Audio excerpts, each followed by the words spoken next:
नमस्कार दोस्तों, आप लोगों से ढेर सारा प्यार प्राप्त करने के बाद आज मैं आपको महाकवि कालिदास की कहानी का दूसरा भाग प्रस्तुत करने जा रहा हूं। अगर आपने भाग 1 नहीं देखा है तो पहले आप उसे देख ले। वीडियो का लिंक डिस्क्रिप्शन में दे दिया है। तो चलिए शुरू करते हैं। इससे पहले अगर आप हमारे चैनल पर नए हैं तो हमारा चैनल को सब्सक्राइब जरूर करें।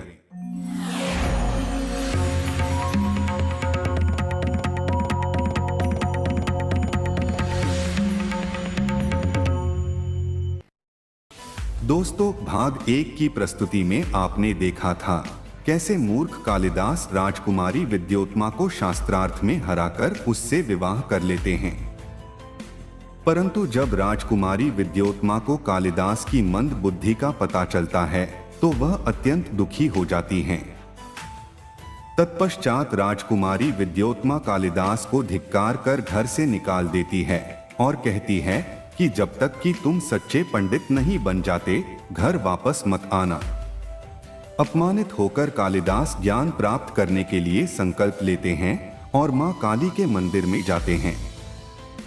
कालिदास मां काली के परम भक्त थे, इसलिए वे मां काली की प्रतिमा के समक्ष ध्यान लगाकर बैठ जाते हैं और कठोर तप करने लगते हैं।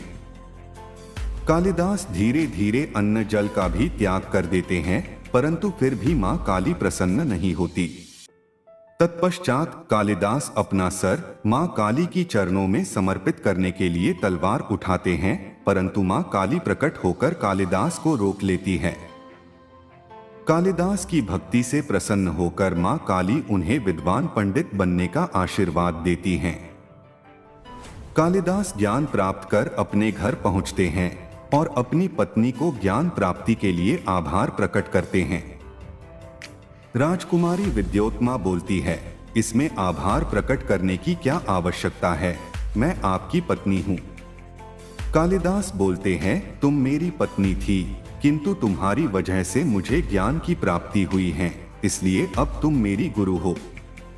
राजकुमारी विद्योत्मा यह बात सुनकर फिर से दुखी हो जाती है, पर कालिदास किसी भी तरह उसे पत्नी मानने को तैयार नहीं होते। अंत में राजकुमारी विद्योत्मा कालिदास को श्राप दे देती है कि तुम्हारी मृत्यु एक नारी के हाथों होगी। कालिदास अपनी पत्नी को छोड़कर जंगल की ओर प्रस्थान करते हैं और जंगल में ही भ्रमण करने लगते हैं। एक दिन कालिदास घूमते घूमते धारा के राजा भोज के दरबार में पहुंचते हैं। राजा भोज कला तथा साहित्य के प्रशंसक थे, इसलिए उन्होंने कालिदास से एक कविता सुनाने को कहा। राजा भोज कालिदास की कविता सुनकर बहुत प्रसन्न होते हैं और उन्हें अपने दरबार में ही रहने के लिए कहते हैं। कालिदास राजा भोज की बात मान लेते हैं। एक दिन कालिदास को इच्छा हुई कि वो दरबारी जीवन पर नाटक की रचना करे। कालिदास नाटक की रचना करने लगते हैं, जिसमें मालविकाग्निमित्रम उनका पहला नाटक था। इसकी प्रस्तावना में उन्होंने इच्छा प्रकट की कि उन्हें नाटककार के रूप में ख्याति प्राप्त हो। कालिदास का पहला नाटक मालविकाग्निमित्रम बहुत लोकप्रिय हुआ तथा उनका दूसरा नाटक शाकुंतलम ने भी और अधिक सफलता प्राप्त की। कालिदास ने कुमार संभवम, मेघदूतम, रघुवंशम और ऋतुसंहारम नामक काव्यों की रचना की और उनकी ख्याति में 4 चांद लग गए। एक दिन राजा भोज ने कालिदास से कहा, तुम इतनी सारी कविताएं की रचना करते हो, परंतु मेरी प्रशंसा में कविता लिखने से इनकार क्यों करते हो?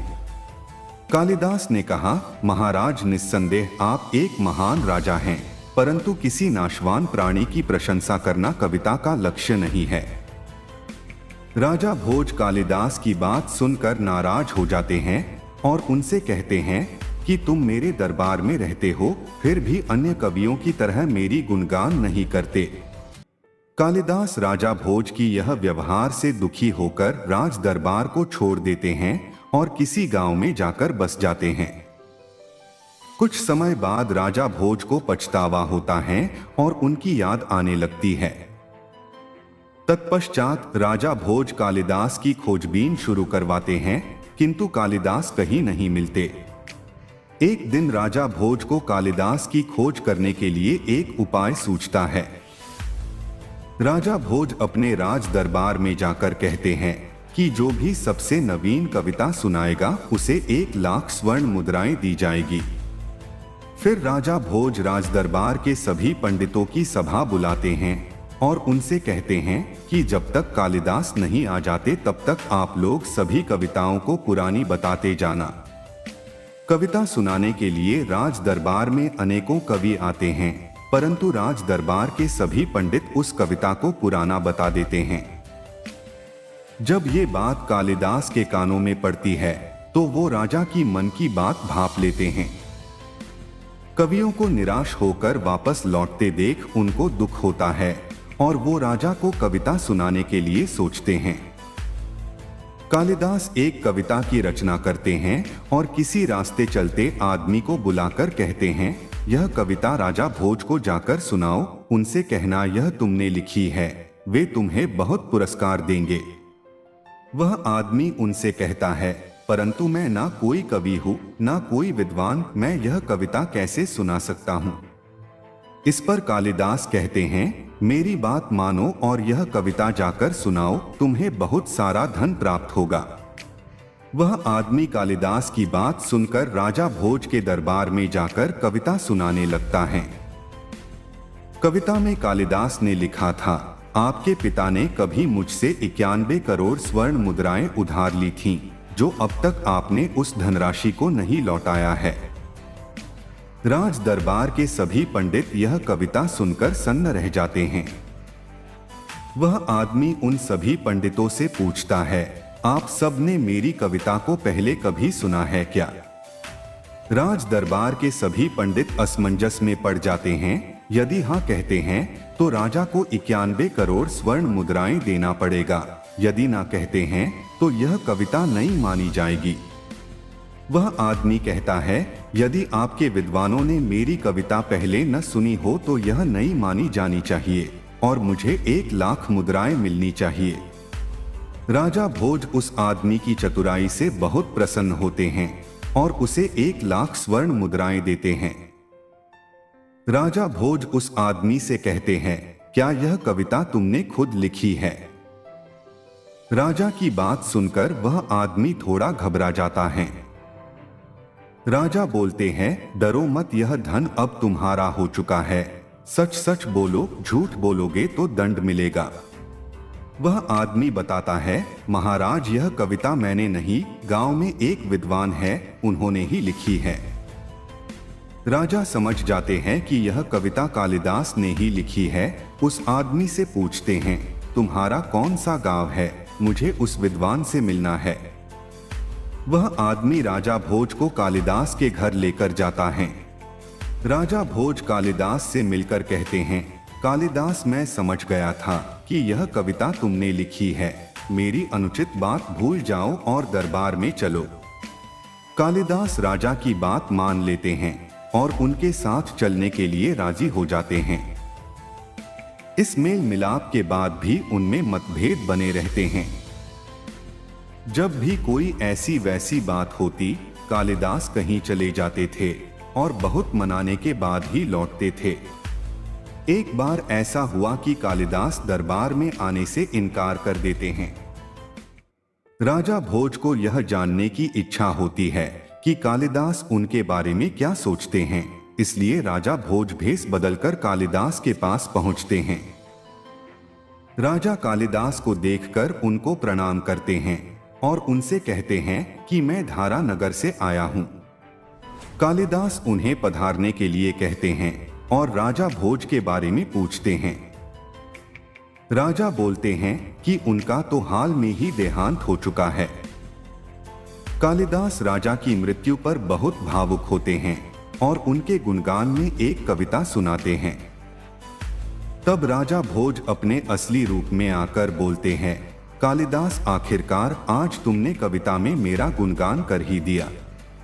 कालिदास राजा भोज को जिंदा देखकर बहुत प्रसन्न होते हैं और उन्हें गले से लगा लेते हैं। कुछ समय बाद दोनों में फिर से मनमुटाव हो जाता है और कालिदास श्रीलंका चले जाते हैं। श्रीलंका के नरेश कुमार दास कालिदास का बड़ा मान करते थे, फिर भी कालिदास उनके पास न जाने का निश्चय करते हैं। कालिदास सोचते हैं, यदि राजा कुमार दास को मेरे आने का पता चल गया तो वे राजा भोज को सूचना दे सकते हैं। अतः कालिदास किसी नर्तकी के यहाँ ठहर जाते हैं। राजा भोज की ही तरह कुमार दास भी साहित्य तथा कला के बड़े प्रेमी थे, इसलिए वो अपने नगर में ऐलान करवाते हैं कि जो कोई भी इस छंद को पूरा करेगा उसे महाराज 1,00,000 स्वर्ण मुद्राएं प्रदान करेंगे। किंतु कोई भी उस छंद को पूरा नहीं कर पाता। तब एक नर्तकी यह बात कालिदास को बताती है। कालिदास उस नर्तकी से कहते हैं, यह छंद तो बहुत आसान है, मैं इसे पूरा कर सकता हूँ।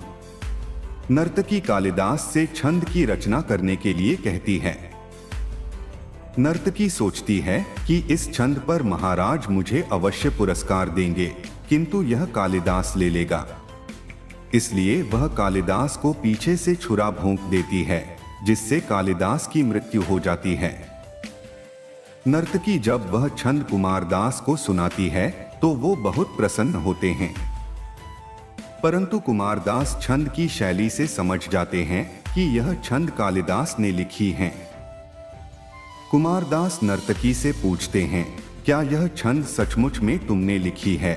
सच बताओ, अन्यथा कालकोठरी में बंद करवा दूंगा।